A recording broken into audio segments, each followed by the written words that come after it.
www.newfocusradio.org. This is Mike DeRosa, hoping you will tune in to New Focus.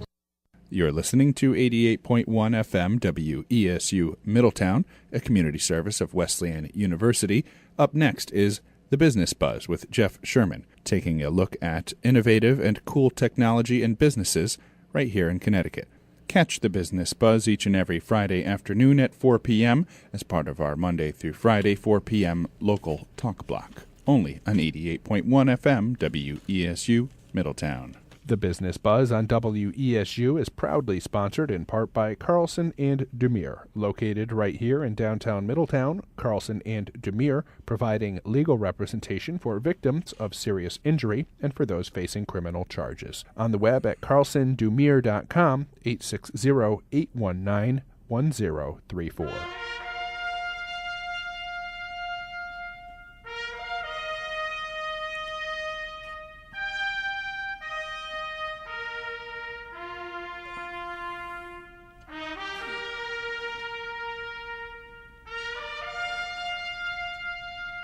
And welcome to another edition of the Business Buzz. I'm your host, Jeff Sherman. Chris Calandra is in Studio B. Chris, we got a lot of good stuff to talk about, but before we do that, let's get a little humor out of the way. It's always good to start a Friday with a little humor. So here we go. My email account was turned into, the biggest scandal since Lord knows when. They covered it like it was Pearl Harbor. This was the biggest nothing burger ever. I inherit nothing from the Democratic Party. Comey was more than happy to talk about my emails, but he wouldn't talk about investigation of the Russians. I also think I was the victim of a very broad assumption I was going to win. There's all these stories about, guys over in Macedonia who are running these fake news sites. So, to our listeners out there and to you, Chris, please play amateur psychiatrist. Is this like delusional, crazy, or whatever? I think delusional works, and I think sour grapes works also.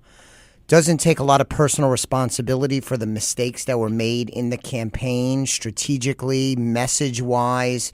She had a lot of advantages, including money, name recognition, got an early start. And at the end of the day, she lost and wasn't successful. However, she mostly just wants to blame someone else. So I think it'll be interesting to see how well this book is received, because I think the Democratic Party probably wants to just move on from the failed campaign and stop thinking about what could have been and move on to what's next. But then again, there's not a natural leader in the Democratic Party, so maybe they'll look back to the Clintons for leadership, or maybe it'll be President Obama. I don't know. Well, you know something, though, Chris? She's supposed, and you can chime in if you'd like, not that anyone really would on this subject, but 860-685-7700, 685-7700. I hate to break this to you, Chris, but the book will fail, okay? It's like, why did Napoleon lose at Waterloo? I kind of know the answer. Yeah. Thank you very much. Okay, it's like I'll write the book. It's one page because I didn't have a message. I was arrogant, and the people working on the campaign were idiots. It's a one page. I think so, but how refreshing would it be if she said, here are the top 5 things I wish I would have done differently? No, and that's the whole point, and you were right. It's not going to be I lost my train of thought, is that it's actually, you are correct, is that it shows you she's supposed to be the brightest person. If you're intelligent and you're so in tune and you're the smartest person in the entire universe, then you would write a book if you want to resurrect yourself, and the book might be called like McNamara's book, even though I hate him, is in retrospect. Yes. Right? And talk about, yes, these things were, some forces were against me, but in the end, I take this, I didn't do that, and the climate of the country changed. And you might, Nixon did it. She's getting a little old, but, age is different than it used to be. She'd be like 73. That's sure not that old nowadays. And maybe, but to blame Sanders, Sanders is the rock star right now, rock star du jour of the Democratic Party. To blame the Pope of the Democratic Party, that's probably not too intelligent, is it? No, and it strikes me as completely disingenuous. There have been lots and lots of times where you had contentious battles in primaries where the victor in the primary went on to win the presidency. Her and Obama battled it out fiercely, and it was a hotly contested primary, but Barack Obama went on to win an election.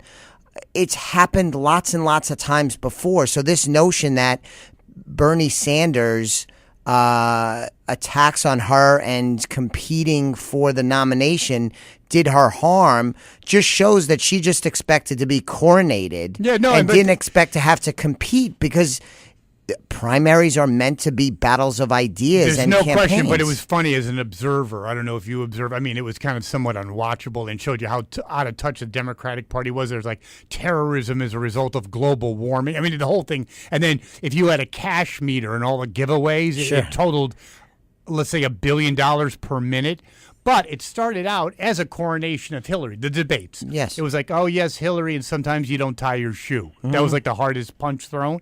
And at the end, Sanders, they got into it kind of, right? Yes. So it was kind of a coronation. They were all, it was, I think Sanders, if you want my honest, O'Malley was a moron. He has an IQ of like 70. He's a good-looking guy. He's like a Ken doll. Literally, they both have the same intelligence. You know, good-looking guy and a brain of like a fly. Okay, so he had nothing to bring to. He had no A game. I think Sanders initially just wanted to show up, you know, to be relevant, to make a name, to have his moment, and then all of a sudden he's like, "Holy cow, I could win this thing." I mean, what do you think? Yeah, he couldn't have expected that he would do as well as he did, but he had the right message at the right time and caught this trend and this wave that almost carried him to the nomination. And I personally believe he would have been nominated. Yeah, I personally believe if the DNC had played it straight up and the media played it more straight up consistently, that he would have defeated Hillary Clinton in the primary. And I think, God forbid, but I truly believe this, I think he would have beat Trump. That I would disagree with. I hope you're right. Yeah. Because I think, to be honest, I'm sorry to burn all the Bernie supporters, but he was a one-trick pony. The 1%. Other than that, he had not. Even the New York Times, which never met a liberal they didn't like, were aghast by the interview they did during the primaries. That other than this one, he was unprepared. He didn't know nothing about anything. Of course, the press wouldn't really articulate on it, but he was a one-trick pony. I think 1%. So. Mm-hmm. I mean, you know, and well, the other thing that really bothers me about him is, like, number one, going to Russia at the height of the Cold War. That I think they call that treason. It's like it's like going to, like, you know, friggin' Nazi Germany during 1943. No, but I your point is it's tough to swallow and to think. Who would do something like that? Yeah, I mean, and I think it was his honeymoon too. Yeah, I mean, you're not exactly bizarre. I'm sorry. Digging America. If you spend your honeymoon in Mao Zedong's China, you know, it doesn't really speak volumes. So this basic whatever runs for the presidency. It shows you the state of the and the pool. How many people, Chris, are kicking themselves in the butt? Not O'Malley. I mean, he's just too retarded. But so I guess they have some qualified people in the. It was wide open. They didn't know. It was like about life. Sometimes you don't know what's behind door number 4, but it was wide open, wasn't it? If they had a dynamic, young, energetic man or woman, I'd say victory. Yeah, because it would have been a repeat of Barack Obama, because the same thing happened in 2008, where Barack Obama was a dark horse candidate. He came from way behind. No experience. Came from way, way behind to overtake and defeat her in the primary. And Bernie Sanders, it doesn't match up exactly, but, you know, Bernie Sanders almost duplicated what Barack Obama did in beating Hillary Clinton in a primary. So going back to the book, you know, it's just sour grapes, and I don't think it's not going to sell well at all. It's not going to be very well received, even by the Democratic Party, who is rightfully fixated on other things beyond Hillary Clinton. Do you think she's becoming just an angry person? You know, do you have friends or acquaintances you know that are just angry, like life didn't kind of go their way. Sure. And instead of like dealing with it and, okay, I'm going to reinvent myself, I'm going to whatever, they're just PO'd. When we have like Walt Hampton on, business coaches on, motivational coaches on, they will always talk about taking personal responsibility and doing your best to control your destiny, that you can't control everything that happens around you, Jeff, but you can control your reaction to it. You could learn from your mistakes. Hillary Clinton lost to Barack Obama in 2008 in the primary, and she didn't learn the lesson and barely got by Bernie Sanders, but repeated the same mistakes and got beat by Donald Trump. Lack of messaging, being in, I think, what would you say, not an expansive view of getting different opinions. She had her key people, that's all she listened to, but she didn't have a pulse of what was going on around her. That's a key point. I think it was like 1995, you were there. Yes. It's 25 years old. It's okay. She was totally out of touch. And I'm sorry, I think she would have been a horrific president. What do you think? I do not think she would have been a good president. She has her supporters out there, but I believe that she would not have been a good president. But it's purely hypothetical. I do feel empathetic for her to a certain extent, because apparently she desperately wanted to be president of the United States, and this ultimate goal that she had, she's not going to reach. So on a personal level, I empathize with the sadness she must have about being so close and missing out twice. I agree with you. But I'll even second that or double down on that.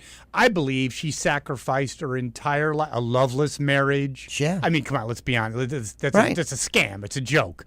Okay? So married a Bill. So her whole life was about that moment. It wasn't just, I have a happy marriage, great kids. I've been in a successful career in A, B, and C. Yes. This was it. Am I not correct? That's it. Yeah, I would just add that actually she had two swipes at it, because if she would have been the nominee over Barack Obama in 2008, she would have beaten John McCain, I believe. The country was ready to be done with Republicans after 8 years of George W. Bush. She would have, also because of the financial collapse. Because absolutely. Actually, McCain would have beaten Obama if it wasn't for the collapse. He barely lost, by the way. Yeah. Given that there was the collapse, I think, so she came very close to achieving her goal. And then, to her credit, she went back to work, became Secretary of State. She worked diligently during the Barack Obama administration. Let me interject about that. I think that hurt her. No, because if she did book tours, if she did lectures, taught at Harvard, just hear me out. I think her shtick, her brand was the smartest person in the room. I think her tenure as Secretary of State proved otherwise. Your comment. I think that's a fair criticism. I think, though, you would agree that she tried to position herself that she could run at the end of Barack Obama's tenure as president. And to that extent, it did work because she was well positioned. But it didn't really work out because she but I think she miscalculated that. She's being so out of touch. I believe she miscalculated Barack Obama's personal favorable rankings to his agenda, and thus thought it'd be a slam dunk because the world was waiting for Obama, and that was not the case at all. At all. So I think it's interesting. I'd love to hear from someone out there that will be reading that book. 860-685-7700, 860-685-7700, 685-7700. Even if you're not going to read the book, I'd love to hear your comment on the whole Hillary scenario. I think it's also when she was whining. I know she's the smartest person in the world. It sounded really like white trash. Like just bitching and moaning about stuff. It was like, please, really? Yeah, I mean, that doesn't resonate with me. But, even the use of, she said that she was a victim. I mean, that's the way she wants to communicate. I think that's part of her problem. Yeah. Further erodes her, if she has any chance, because if you're running as a woman, you just run, okay? the whole thing about playing the female card with he was so close to me, and how much of a BS thing was that you get away from me, you creep, the way you treat women. You're married to a guy who's a serial rapist. I mean, it's a shock to you now? Really? I mean, come on, really? I agree. What do you think about what happened this week in the news with our wonderful political class in D.C.?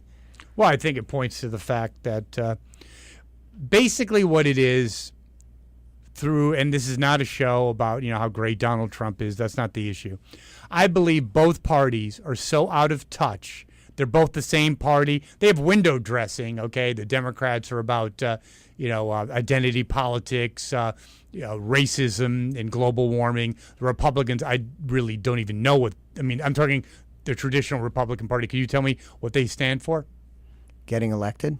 Yes, that's about it. So both parties are completely out of touch. When you're out of a job, you're not really worried about global warming and transgender bathrooms, okay, on the Democratic side. And if you're looking for the Republicans, they played their hand as disingenuous BSers. I mean, the whole thing was so comical. And it's not harping on one issue or not beating a dead horse. It is so perplexing that the whole thing was such a bunch of crap, such a lie. 860-685-7700, 685-7700. 8 years running, just like both parties run on abortion. Democrats pro-abortion, Republicans anti-abortion. None of them, both parties, have no interest in solving the problem. It's what they run. It's their third rail. So they had 8 years. Obamacare is a disaster. It sucks, blah, blah, blah. Did they have a plan, Chris? No. You have 8 years. You're going to start a business. I'm starting a business. I'm going to start a business. And then 8 years later, so Chris, where's the plan? You have no plan. I mean, really? It was jaw-dropping. Yeah, and let's think about this in the fairness. I mean, you and I have both criticized on air President Obama for his resume of being a community organizer. And we made the point that, it's great to organize and complain about this, that, the other thing. And it's another thing to execute, fix things, and get things done. We could use the same criticism of the Republican Party that for 8 years ran on Obamacare is bad and we're going to repeal it. And they were really good at using that to get elected, but they're not so good, kind of like a community organizer, of actually getting something done, fixing it, and helping the American people. And as you said, completely disingenuous. That's disingenuous. Incompetency, Chris, I'm not going to argue with that. But being completely disingenuous and having absolutely no frigging interest in doing it. Because do you know why? Because they're both victims, or captive, I should say, of special interests. The insurance, the people that wrote Obamacare own the Democratic Party, not entirely, but some of it, and the Republican Party. These guys and gals had zero. It was all just a campaign. If they were really serious, they would have had a program, a plan together, and would have said, here's our plan. 7 years ago, they would have said. But it was all BS. And we got hoodwinked. Republicans did. Yes, me included. So this week, then, Donald Trump kind of changes up the game a little bit because he does a deal very unexpectedly with Nancy Pelosi and Chuck Schumer, the Democratic leaders in the House and the Senate. He excludes from the deal making pretty much the Republicans, Paul Ryan and McConnell. I thought it was fantastic. So what do you think why do you think it's fantastic? Because it's sending a clear signal, you guys are useless. In other words, you stick with your posse. You stick with your buds at the bar if there's a fight, right? But if your buds bail on you, the heck with them. And that's what it was, is 6 months of you're my bud. No, you are one team. They've let this guy down. They don't have his back. They let him down constantly. Okay, time and time again. These stupid investigations over Russia. If they had his back, they'd put an end to it. They could if they wanted to. There's nothing here. It's a bunch of BS. Sure. And he's saying, the hell with you guys. Yes. Why not look at the other side? I'm not going to preclude working with the other side. There may be people on the other side that might might join the party, so to speak. So I'm not going to have a thing of like, I'm not talking to these guys because you guys are my buds. You're not my buds. I'll go see what's on the other side of the fence. I think that's a great analysis. And I think back to me, what really resonated and rammed home this point was recently when Mitch McConnell said something to the effect, I don't remember the exact quote, but, Donald Trump's expectations on how quickly we can get things done, he's overly optimistic or something like that. So basically saying, hey, listen, we don't really get a lot of stuff done here. We're not in a rush. It takes time. Just chill out. There's no sense of urgency. It's a country club. Yes. We elect these people. They go to the same parties. That's right. It's all one big facade. It's a joke. Nancy Pelosi, they don't hate Nancy Pelosi. They're going to the same party, they're talking about their 401ks and how they're going to build it. Like Bernie Sanders, the great socialist. He now has 3 houses. Yes, he's really if he was so into being such a great socialist, why wouldn't he just donate his money? You're the man of the people, aren't you? I mean, what are you having a beach house for? I mean, Lenin didn't have a beach, or probably did, because it's only good for the masses, not for them. That's right. Yes. So what do you think that means? So I think you're right. It's a shot across the bow of the Republicans and the Republican leadership that, hey, listen, I'm here to try and get stuff done. I don't really care if you like me. If I need to do something, if I want to do something, if I need to go to the other side, fine, I'm going to go to the other side. I know. Can I just interject? I think, by the way, you can join the discussion, 860-685-7700, 685-7700. I think it's better than that. I heard an analysis that the whole paradigm, the political paradigm, is drastically changed. Yes. The press doesn't know it. The two parties don't know it. It's populism against establishmentism. Yes. And that's what the Democratic Party and the Republican Party are obsolete. They're both friggin' liars. They're both enriching their own pockets and enriching their own lives at our expense, and people have had it. That was the election. This is not about Donald Trump. The election of 2016 was about, I've had it. Yes. No, I have friggin' had it. These trade deals. Who does the trade deals help, Chris? They have not helped the American worker at all. They've helped the politicians. They've helped big business. Big corporations. But they haven't helped the average man and woman on Main Street in America. Far, far from it. Yep, and here's the deal. This is the greatest analysis of it all. The Democrats and Republicans and big corporate America are exactly the same. And what they do is divide and conquer. Like, for instance, and corporate America now is big on this, identity politics. Microsoft, we're not going to we're going to protect the dreamers, Facebook, open borders. But they do that, they're spin doctors too, because they say it's for the humanity and this. But in the end, if you look back behind the curtain, it's about enriching their own bottom line with cheap labor. Yes. That's what it is.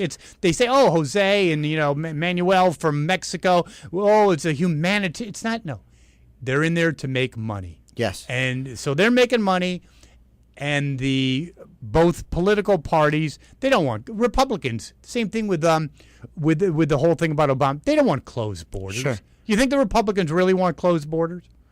Not the establishment types. There is an element within the Republican Party, but no, absolutely. I mean, Paul Ryan? No. McConnell? No. Now, they'll run on it. They'll lie to my face. Because that's a great point, Chris. Both parties, you nailed it, are a bunch of BSers, right? Democrats will say, talk transgender and, identity politics, but do they really care about it? No, it's all fodder for the mass, for their little constituency. Same thing with the Republicans. They'll build a wall. Yes. We'll do this. Do they really have any interest in doing it? No. Zippo. So let me give you an example, which also is from the news. Donald Trump's administration has decided to rescind the directive about DACA, the Dreamers. Yeah. Now, this was not law. It was not even an executive action. This was a directive from Homeland Security. It was like an internal policy thing. So he's going to rescind it. And everybody comes out and says, not everybody, but lots of people come out and say, Trump did this, Trump did that, Trump did this, including the likes of Paul Ryan. Well, you know what? You could easily fix it. You are in a position to fix it. I'm not in a position to fix it. Jeff, you are not. But the politicians that are complaining about it, they can get together and they could pass a law to do what they want to do, but they won't do it. They're going to talk about it. They're going to complain. They're going to moan. But at the end of the day, are they going to get off their butts you know what it is? and put some policy together and write a law? I agree with you on that, but it's not about that they're incapable of doing this. It's that they don't want to. Right. Because if you kick this ball around, it's no more food. It's more fodder for the masses about the dream. They could solve the friggin' problem. Yes. And also, both parties are against the populism of Trump. Yes. So what they really want to do, and I'm sorry that it's about Donald Trump. I wish it was someone else because he takes away from what's really going on, and what's really going on is populism / nationalism against the globalist special interest. Entrenched special interest. That's what it is. Yeah. That's all it is. 860-685-7700. 685-7700. The Democrats are trying to take down nationalism / populism in the form of Donald Trump with knives and clubs and bats. The Republicans are doing it with cyanide. Like, here, hi, have a drink. We like you. You're one of us. But if they had Trump's back, or if they were really genuinely outraged about the Dreamer situation, then come up with a solution. That's all. And what Trump did, I thought was completely fine. They're fine for 6 months. If you're so concerned about the Dreamers, then do something about it. Yeah. Simple as that. That's right. I mean, you can do it. It's not like, it's out of your control. That's right. You got a flat tire? Well, go to the gas station and fix the tire. That's right. It's not rocket science. It's not like it's me or you or a dreamer that's at college someplace that is maybe a little nervous about the future, would have a hard time affecting change. The politicians can affect the change if they want to. So I would say either stop complaining or do some good legislation and put something on the table and pass it. That's what you're there to do. That's your job. Yeah, and even the whole Dreamer thing is another political football. President Obama, besides global warming, one of his big agenda items was to create further diversity within America, okay, to open up the borders and so on and so forth. So the Dreamer Act was really a way of attracting more people to cross the border. Yes. Of course. I mean, if your kids are going to, and by the way, I know the free press or the mainstream media is so erudite and intelligent. Has anyone ever done any studies or any kind of an investigation what these Dreamers are getting? Do they get free college? I don't know. Do they get free health care? I don't know. I mean, if you gain all these benefits, if you're someone from Mexico or Central America, why wouldn't you come over the border? Your kids are automatically Dreamers. It's not a bad gig. Get free college.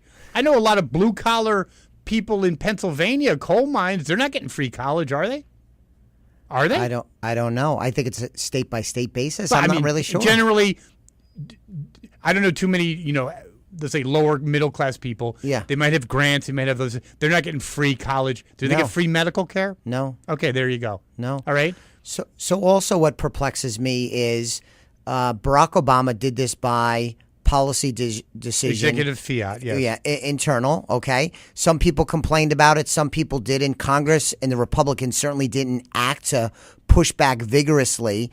But then Donald Trump decides to rescind that policy using basically the same authority that President Obama used to implement the policy. And he's being sued by 15 states saying that he doesn't have the right to rescind the policy. Well, this just doesn't make sense to me at all. So if it was the president was able to do it, how is the next president not able to not do it? It's an excellent point, because the point is this. You don't have judges, you have political operatives. If it was about the law, then they would have been outraged under the pretext about the law when Obama did it in the first place. They weren't, because it's political, it's not judicial. Right. They're active because one thing that the left did so much better than the right is they know how to win. The right does not know how to win. They infiltrated, the judicial branch and other powers of government. So how is this about the law? If it was good for Obama and they were just fine with it, no one challenged it, and then Trump did the same thing, obviously it's not about the law, it's about their own personal political beliefs. Yes. And that's it. And now we have a fourth branch of government, which is the judicial. Yes. Okay, in terms of the lower level courts that never really had a voice. Now you have someone from, Bridgeport, Connecticut, Judge Henry Smith. I don't like this. He can just put a suit in. Sure. You had Judge, I think, in Hawaii, came out with a decision that blocked the president's ability to do national immigration policy. So where does this end? You can basically have a judge in Toledo say, I don't like this, and basically the government can come to a screeching halt. Yes. So not a prescription for success. Like the wall. If you think for 1 second that if they ever got around to passing border wall legislation, if you don't think there'd be 1,000 activist judges around the country that would come down hard on that, you'd have to be smoking something. Sure. It'll never get done. So going back to this deal that was struck, so the Democrats, Nancy Pelosi, Chuck Schumer, the rest of them in the Senate and the House have been really, really adamant about Donald Trump not just has bad policies, he's a bad guy. He's a liar. He's a racist. He's a Nazi. He's a racist. He's a misogynist, on and on and on and on. So what does this mean for them that this is the first time they actually did a deal with the president?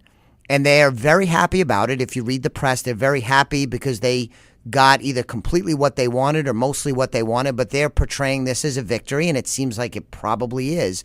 What does this mean for them, given that they've hammered Donald Trump since day one? Now they did a deal with him. What does that mean? I don't think it means anything. Next? I think that's the Lewinsky playbook, okay? Saul Alinsky? Yeah, exactly. Is that they've done it for years. It's not new. They'll be your buddy when you agree with him. As soon as Donald Trump goes off the reservation, he's going to be again. He's going to be the love affair is a 3-day love affair. So what I would be curious, like if a caller called in and was not a fan of Donald Trump, what I would be curious about is, okay, if Trump is what they've said he is, which I don't believe, and I know you don't either, that he is this Nazi, he's a Russian stooge, he's a liar, all of these different things, but then you do a deal with him, doesn't that hint that what you were saying before, that this is all for show? This is all for show. No, well done. It's all theater. Yes. Schumer knows Trump, and you can have a lot of negative things to say about Trump. I'm not saying he's any great guy, okay? In fact, to be quite honest with you, Chris, his message, the movement was awesome, and I wish it was in the hands of someone else, but that's another show. Chuck Schumer knew Donald Trump for 30 years. Yeah. He knows he's not a Nazi. Mm-hmm. They were buddies in New York City. Nancy Pelosi knows he's a Nazi. And you know what's funny about it is,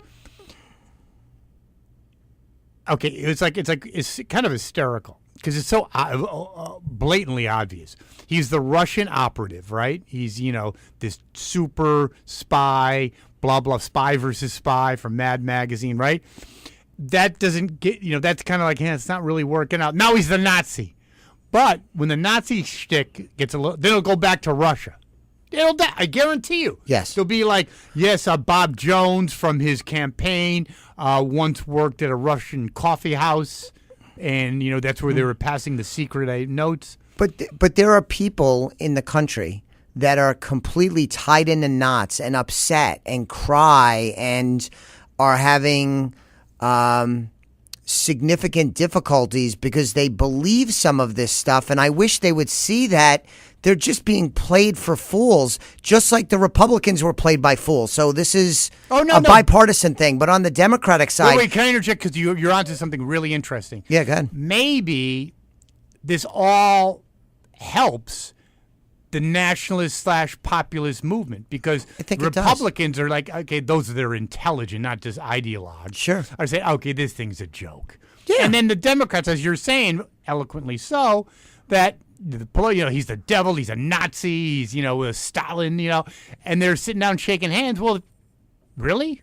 Yeah.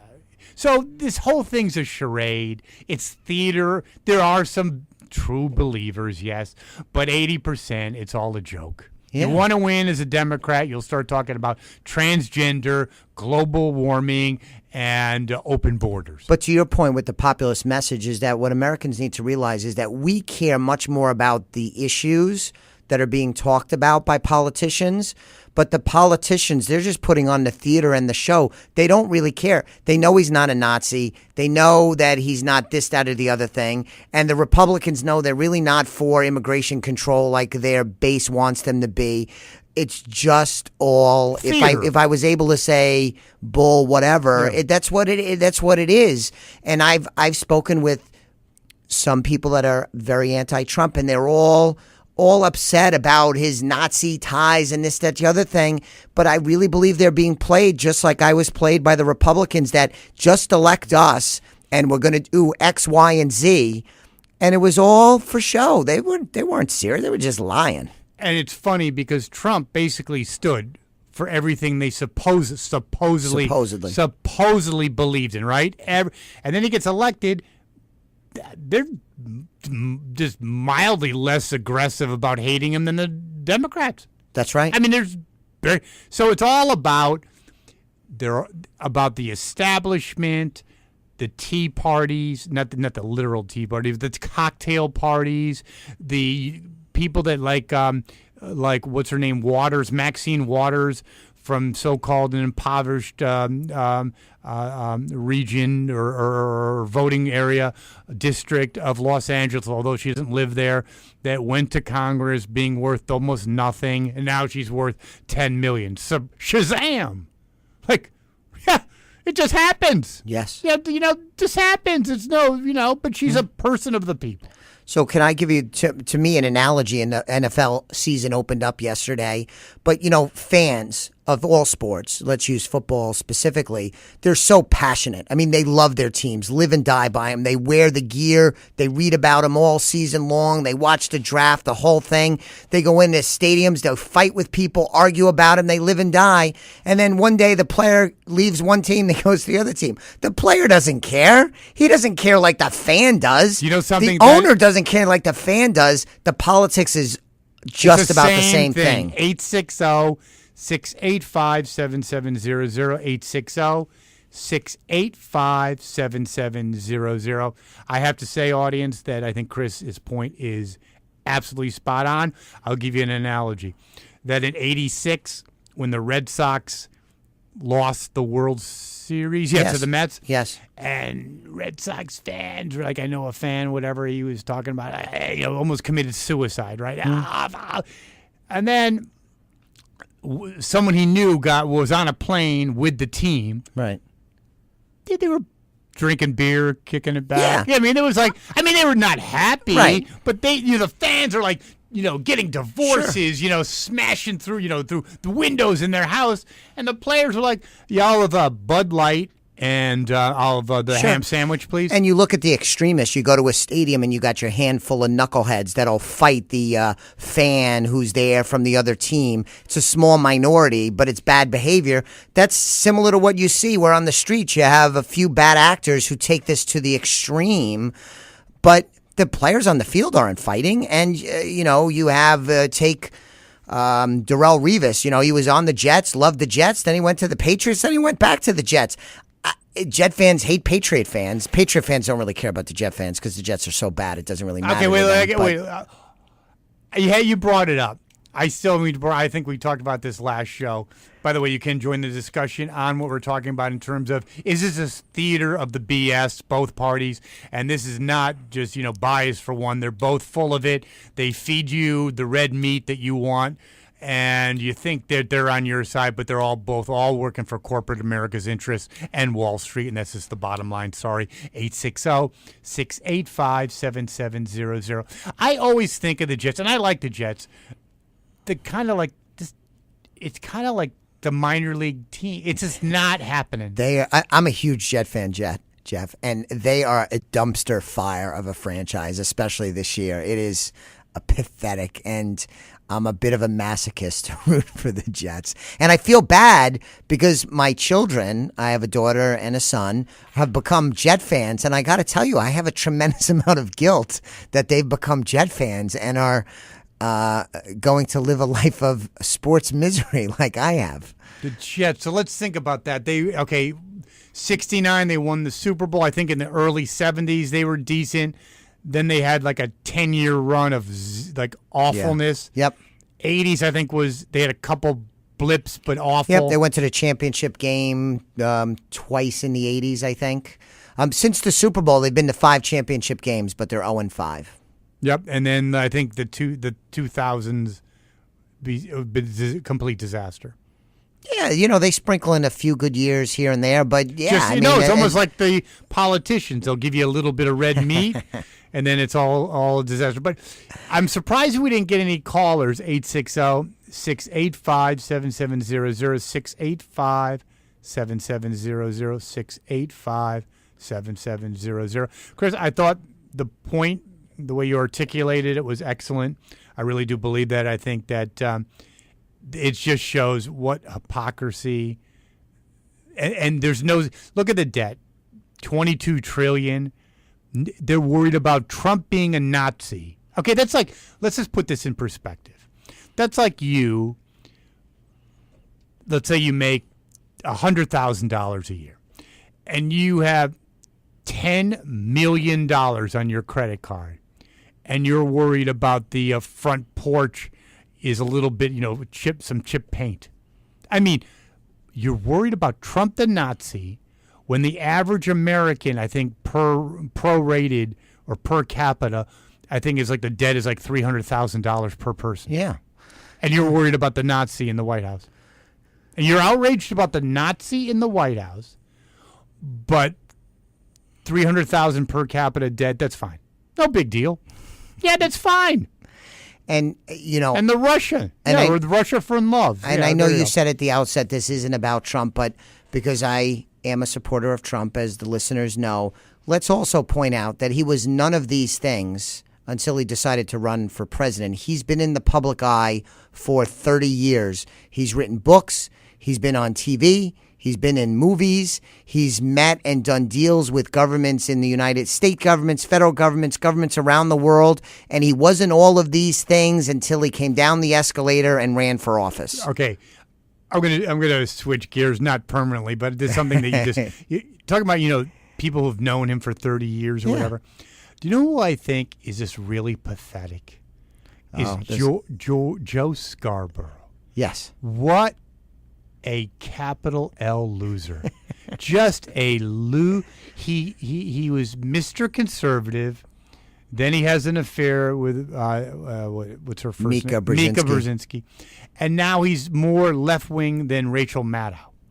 It's like, and the outrage is like, I think he called Trump. He knew he was a racist. Now, I mean, just have some. Now, in Donald Trump's early rise, I was an avid watcher of the show in the morning, and I loved it. Yeah, because so was I. They had Trump on, and they hung up on him. I mean, they battled with him, but I thought they provided the fairest coverage of any of the shows that I would tune into or watch. And I thought they were really, really good. And they had the pulse of what was going on more so than other networks, including Fox. But then something happened, and it's just, and it just does show that the allure of a woman can do anything for you. Dramatic, absolutely. Dramatic in changes. other words, I can change like the wind too. I'm Mr. Conservative. Then there's some hot babes that are Bernie's awesome.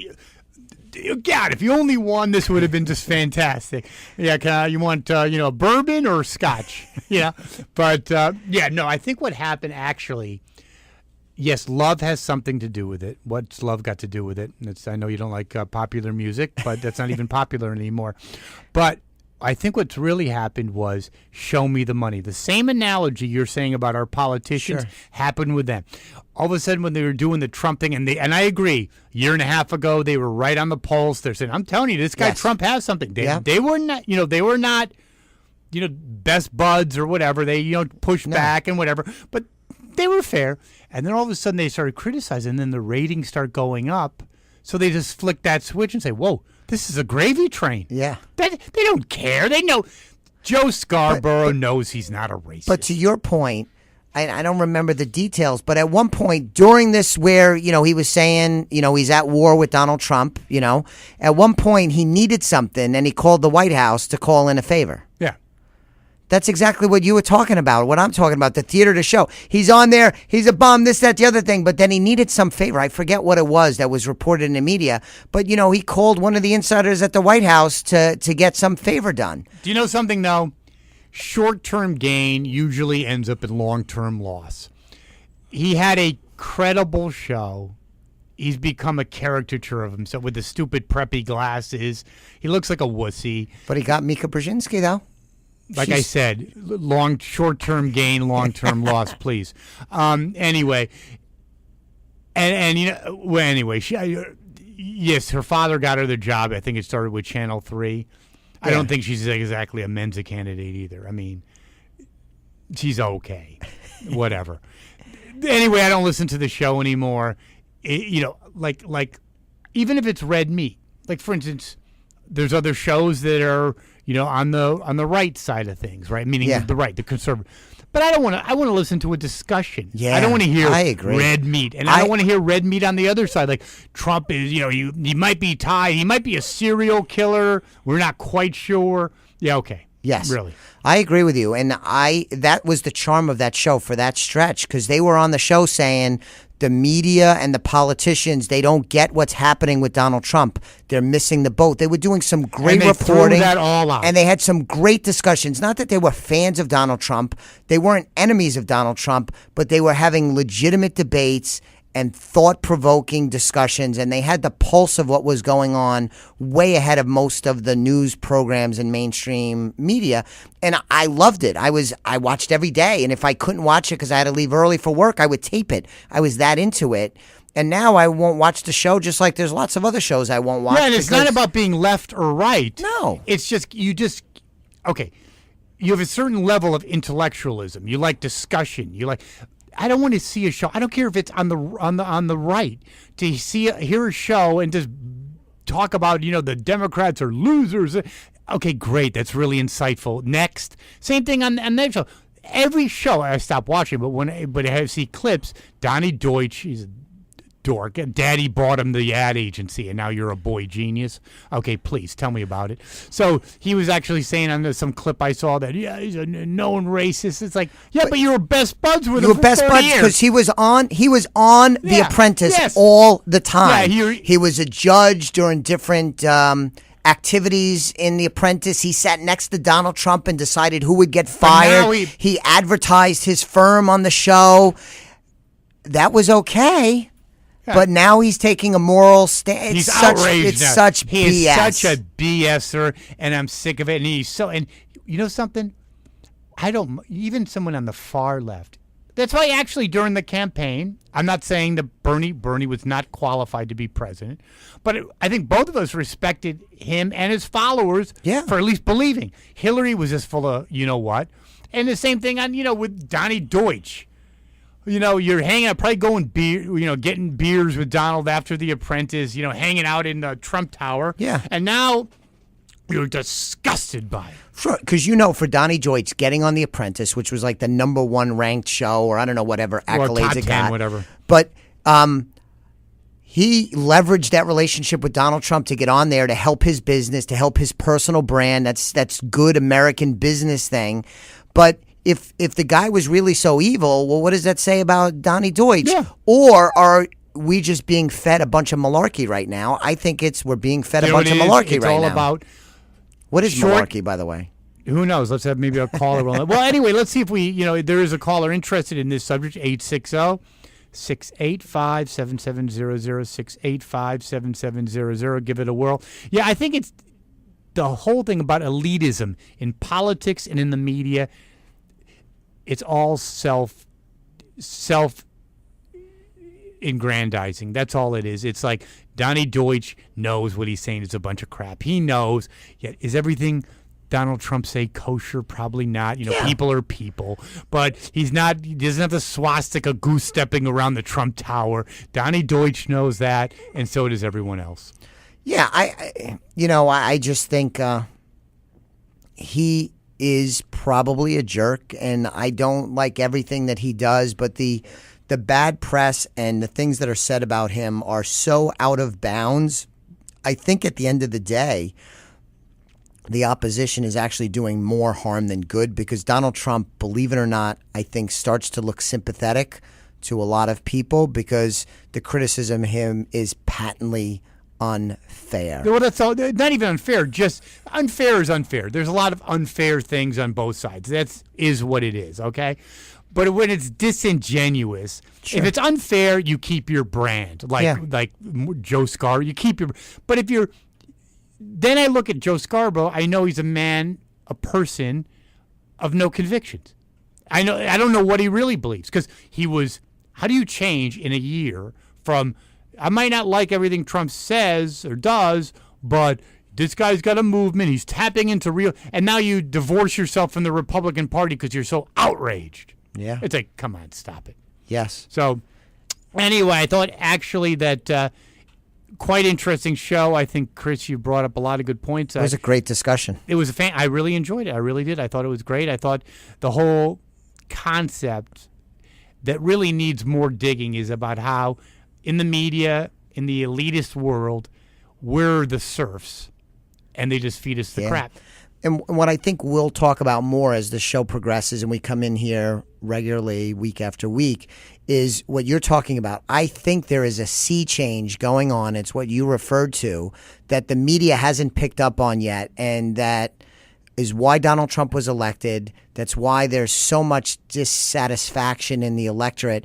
Things are changing, and I think we're just in the early stages of it. And the next few years, we're going to have an incredible amount of change in how this country is run. No question about it. And that's what we need to do on further shows, because, and for our listeners, this can't be about Donald Trump. It's about, I think there's a real movement. Sure. I think that, why did the Democrats not show up? Why did African Americans not show up? Because they know they've been lied to. Okay? I'm talking on the Democratic side. Yes. People showed up on the Trump side in disproportionately, that's all I'm saying. Yes. Because his message resonated, because at least they said this guy could be real, or this message could be real, Yes. because I've been screwed. Look at NAFTA by a great so-called liberal Democrat, Clinton, did more to screw working class people than anything the so-called writer Ronald Reagan ever did. I agree. Ever. I agree. So It is going to be wild to see how this all plays out, but the media is still not on to what's happening on Main Street America, I don't think, and neither are the politicians. They're all clueless because they're all at the same cocktail parties inside the Beltway, and all they're doing is talking to one another to get confirmation of what they think is happening, but they're wrong. They're absolutely wrong. I think that is the discussion. Again, we both agree. It's not about, you agree, it's not about Donald Trump. No, it's about the I movement. think a lot of people voted for Trump in spite of being him. like, why not? Like, almost like, what the heck? That too, but I also think people voted for Trump because they said this message, Yes. thank God someone's standing up for America, if you will. Trump, I'm not like a big fan of his. I'm saying other people saying that, but his message is great. I think that's what really. Yeah. It wasn't about Donald Trump, the Apprentice star. It was like his message, and that's what the press does not get. I agree. They think it was him leveraging The Apprentice. It was different than the people that supported Hillary Clinton, like were fans of Hillary Clinton. And Bernie Sanders, I think they were fans of Hillary Clinton. I think they were more fans of Trump's message, the disruption, the outsider, than actually the man himself. Well, Chris, I thought it was a great show. I think so, too. Thank all of you for listening, and it's something that we're going to continue. I think this has real legs in terms of this is reality, and I think, especially as we close out, I think the best example was the Republicans saying repeal and replace, and being exposed like the man behind the curtain. Sure.